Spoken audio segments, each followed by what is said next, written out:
यीशु मसीह की परीक्षा। ये घटना बाइबल के मत्ती रचित सुसमाचार अध्याय 4, मरकुस रचित सुसमाचार अध्याय 1 और लूका रचित सुसमाचार अध्याय 4 में लिखी है।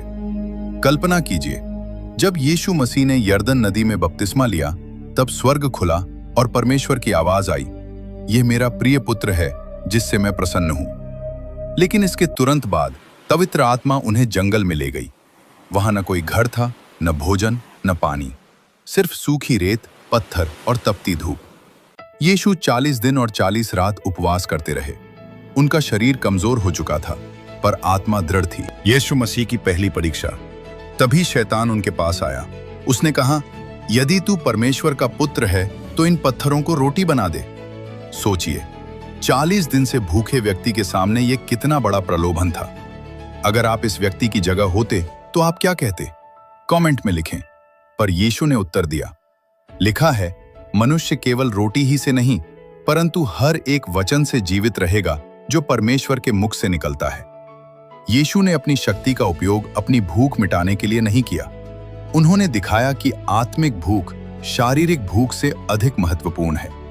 इसलिए मेरे प्रिय मित्रों, परिश्रम शारीरिक के लिए नहीं, वरन आत्मिक भूखे बनो।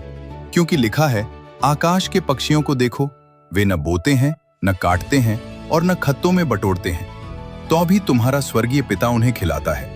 क्या तुम उनसे अधिक मूल्य नहीं रखते?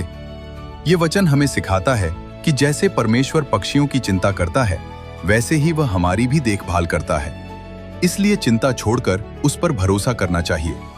भूख से बड़ा है परमेश्वर का वचन। आमीन। यीशु मसीह की दूसरी परीक्षा।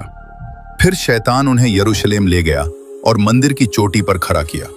उसने कहा, यदि तू परमेश्वर का पुत्र है तो नीचे कूद पड़, क्योंकि लिखा है कि स्वर्गदूत तुझे संभाल लेंगे। मेरे प्रिय भाई बहनों, यहां पर एक गहरी बात छुपी है। आप सोच रहे होंगे कि शैतान को भी वचन मालूम है। हाँ, बिल्कुल सही, शैतान को भी वचन पता है।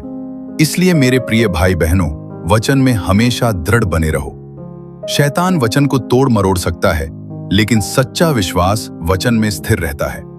वचन कहता है, तुम सत्य को जानोगे और सत्य तुम्हें स्वतंत्र करेगा।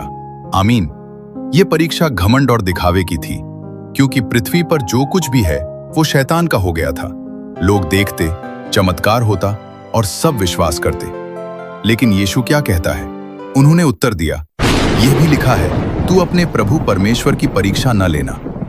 देखो दोस्तों, शैतान ने वचनों से ही भरमाना चाहा, लेकिन यीशु मसीह ने उसी वचनों से शैतान को पराजय किया। तो आप लोग समझ गए होंगे कि बाइबल वचनों में बढ़ना कितना जरूरी है। अगर आप इस वीडियो से कुछ सीख रहे हो तो कमेंट में बताएं। यीशु मसीह की तीसरी परीक्षा। अंत में शैतान उन्हें एक ऊंचे पहाड़ पर ले गया, जहां से सब कुछ दिखाई देता था। संसार के सभी राज्य और उनकी महिमा दिखाई और कहा, यदि तू मुझे दंडवत करे तो ये सब तुझे दे दूंगा। देखो दोस्तों, शैतान ऐसा क्यों कहता है? सब कुछ तो परमेश्वर रचा है। आपके भीतर एक सवाल खड़ा कर देगा।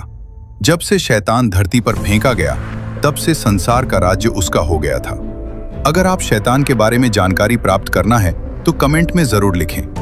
यह शक्ति और प्रसिद्धि का प्रलोभन था, पर यीशु ने दृढ़ता से कहा, हे शैतान, दूर हो, क्योंकि लिखा है, तू प्रभु अपने परमेश्वर को दंडवत कर और केवल उसी की सेवा कर। तभी शैतान उन्हें छोड़कर चला गया और स्वर्गदूत आकर उनकी सेवा करने लगे। मेरे प्रिय भाई बहनों, शक्ति, प्रसिद्धि और जरूरत, ये तीनों ही हमें गिरा सकते हैं। सच्ची विजय आज्ञाकारिता में है। परमेश्वर का वचन हमारी सबसे बड़ी तलवार है। इसलिए मेरे प्रिय भाई बहनों, वचन में हमेशा दृढ़ बने रहो। मैं फिर से कहता हूं, वचन को हर दिन पढ़ो, ताकि तुम आत्मा में कमजोर न रहो। आमीन। अगला वीडियो किसके ऊपर बनाऊं, कमेंट करो, और चैनल पर नए हो तो सब्सक्राइब जरूर करें। जय मसीह की। आमीन।